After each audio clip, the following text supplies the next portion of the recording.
Assalamualaikum warahmatullahi wabarakatuh. Selamat pagi untuk kamu yang sedang menyaksikan video pembelajaran ini. Masih di channel Junaidi Fayat. Kali ini kita akan membahas sebuah materi di mana materi itu adalah bab ke-6 dari muatan pelajaran PLBJ. Adapun materi yang akan kita bahas pada video kali ini adalah ornamen Betawi atau jendela dan pintu. Tujuan pembelajaran kita pada video kali ini adalah yang pertama mampu mengenal rumah adat Betawi, kemudian mampu menyebutkan rumah adat Betawi, dan yang terakhir ketiga adalah mampu menjelaskan motif dan ornamen rumah adat Betawi. Ketiga hal ini harus kita targetkan tercapai pada video pembelajaran kita kali ini. Oleh karenanya untuk kamu yang sedang menyaksikan video ini, yuk simak video ini dengan baik agar kamu mudah dalam memahami materi yang akan saya jelaskan. Ayo lihatlah. Pernahkah kamu berkunjung ke Taman Mini Indonesia Indah?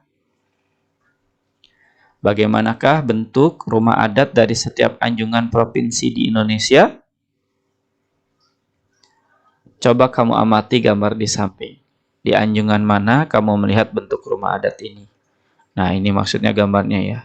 Jawabannya adalah di Anjungan Provinsi DKI Jakarta. Ragam bentuk dan tata ruang rumah Betawi. Rumah adat setiap daerah memiliki keunikan tersendiri, tergantung pada kondisi daerah tersebut. Suku Betawi memiliki rumah adat tersendiri. Berdasarkan tata ruang dan bentuk bangunannya, ada 3 jenis rumah adat Betawi, yaitu rumah bapang, rumah gudang, dan rumah joglo. Rumah bapang sering disebut juga rumah kebaya. Disebut demikian karena bentuk atapnya menyerupai lipatan-lipatan pada baju kebaya. Ketiga jenis rumah adat tersebut meski berbeda bentuk dan tata ruangnya, namun terbagi menjadi 3 ruang yang sama, yaitu terdiri atas ruang depan atau serambi, ruang tengah, dan ruang belakang. Nah, di sini bisa kita lihat ya contoh gambar dari rumah adat Betawi. Rumah khas Betawi memiliki tangga yang menghubungkan lantai rumah kebaya atau gejogan dengan area luar rumah. Tangga tersebut dikenal dengan nama balak suji. Peletakan balak suji memiliki makna sebagai penyejuk dan penghalang masuknya bencana ke dalam rumah. Nah, ini contohnya ya, balak sujinya yaitu berupa tangga. Selain tangga, pada rumah tangga Betawi juga memiliki pagar khas yang disebut langkan. Nah, ini langkan nih. Langkan itu pagar ya. Langkan merupakan pagar pembatas teras dari halaman yang terbuat dari kayu. Langkan memiliki pesan moral, yaitu etika yang baik dalam bertamu haruslah melewati halaman depan rumah. Bertamu melewati bagian belakang rumah dari masyarakat Betawi adalah etika yang kurang baik. Motif dan makna ornamen rumah Betawi. Kita telah mempelajari ketiga jenis rumah Betawi yang berbeda. Lalu apa yang menjadi persamaan pandangan kita bahwa suatu rumah termasuk bangunan khas Betawi? Jawabannya adalah terletak pada ornamennya. Ornamen adalah dekorasi yang digunakan untuk memperindah bagian-bagian tertentu dari sebuah bangunan. Ornamen rumah Betawi umumnya terbuat dari kayu. Kekayaan Betawi akan seni dan budaya mendukung terciptanya beragam ornamen yang menjadi ciri khas pada bangunan Betawi. Ornamen-ornamen tersebut tak hanya sebagai penghias bangunan, tetapi memiliki falsafah dalam kehidupan masyarakat Betawi. Motif ornamen khas Betawi umumnya dalam bentuk ukiran sederhana yang dapat terlihat pada bagian pintu dan jendela. Ukiran motif pada rumah Betawi yang biasa ditemui berbentuk geometris, seperti belah ketupat, segi 4, segi 3, lengkung, setengah bulatan, dan bulatan. Selain motif geometris tersebut, terdapat pula beberapa jenis motif lain yang sering digunakan pada rumah Betawi. Di antaranya, 1. Motif bunga matahari. Nah, ini gambarnya ya. Bisa kita lihat. Nama lain motif ini adalah banji swastika.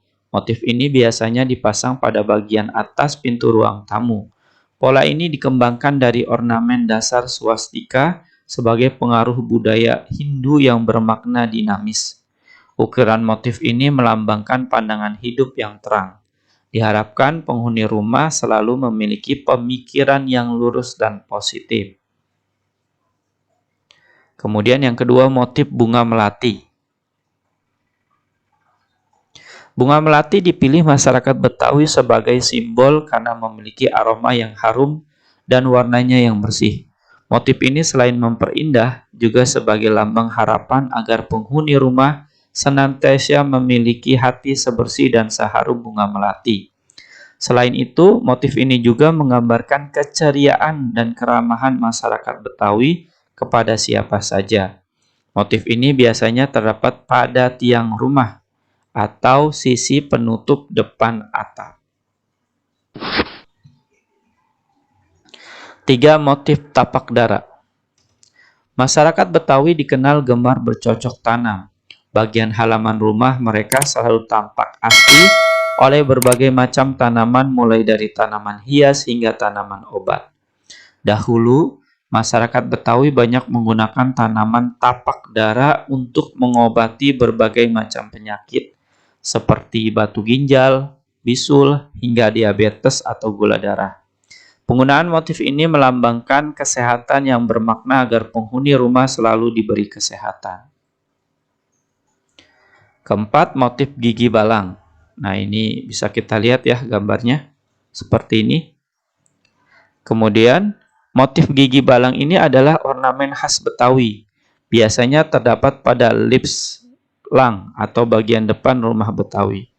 Disebut gigi balang karena bentuknya yang berupa segitiga dan bulatan sejajar menyerupai gigi belalang. Ornamen ini memiliki makna kejujuran, keberanian, keuletan, dan kesabaran masyarakat Betawi. Motif ini paling sering digunakan pada rumah Betawi dan menggambarkan prinsip utama yang dipegang teguh masyarakat Betawi. Kelima, motif tumpal atau gulungan. Pada rumah Betawi, motif ini dipasang pada bagian langkan atau pagar pembatas teras. Sesuai dengan namanya, motif ini berbentuk gunungan yang menyerupai segitiga. Bentuk segitiga dipilih untuk melambangkan harmonisasi kehidupan oleh peranan 3 kekuatan utama, yaitu alam semesta, manusia, dan alam gaib. Selain kelima motif tersebut, terdapat pula motif lainnya seperti bunga mawar yang dimaknai kesetiaan penghuni rumah untuk tinggal dan agar betah penghuni rumah tersebut. Motif bunga cempaka yang bermakna keanggunan penghuni rumah, motif burung merak yang bermakna kemegahan, ada pula motif Kim Hong yang bermakna keuletan penghuni. Beragamnya motif ukuran yang digunakan pada rumah Betawi menggambarkan beragamnya harapan si penghuni rumah pada rumah tinggalnya. Ornamen pada jendela dan pintu rumah Betawi.